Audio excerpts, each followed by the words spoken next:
Bata sang isa ka barangay kagawad nga gintiro patay matapos ginaaligar nagbato sa otoridad, arestado man sa kabatuan. Pamilya nagapati nga hungod ang pagpatay sa sospek. Aring balita gintutukan ni Zen Kilantang. Sa sulod sang presuhan nagahilibion si Jana May Baron, 21 anyo sa atubangan sang katapos ng media. Ini matapos nga matiruhan patay ang iya amay nga si Jonathan Baron sa barangay Hilicon, Montinola sa Banwas sang Kabatuan. Ginsaysay ni Jana kung paano sila ginsulod sa mga operatiba. Para kay Jana, imposible nga makabato pa ang iya amay bangod ginpalibutan na ini sa mga armado kag ginpagwa ini sa ila puloy-an. Makita ko wala to na akong ginaanutan na ako. Hindi na ako magpasadlan kuya, hindi na ako magpagtunon. Ilan pa kami minuto sa Mailo po?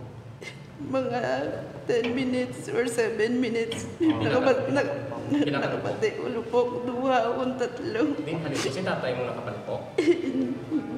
Tapos?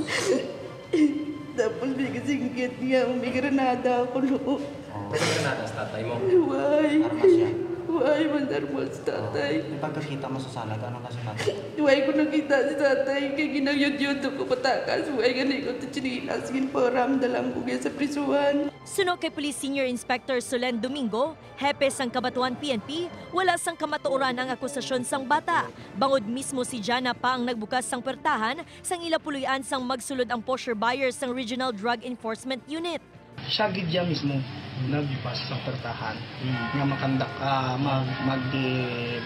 upod sa aton nga asset nga magibakal. Suno sa mga pumuluyo sa lugar kag punong barangay nga mismo paryente ni Baron, madugay na ini nga nagbag-o. Pagkilala nila sa sospek, maayo ini nga tawo. Ay kabuot karan nga tawo, tutuod gitanaway ta kakaraisaway. Tamang karaisaway. Timbot lang kami ginae nga ambal na nagbato tano bang bato nagrada kami sa di bomba was balay na. Kabuat ako diyan. Buay tipo sure. Ako pakaambal ko muna wire kay sa di bomba ra buay tipo ang tawor. Mga tani na pilasa lang pati patayin nila. Yan ang sala lang kan tani kon ginakop lang nila tani. Sabat naman sang pulis. Paano sa restohon kay nagbato gani?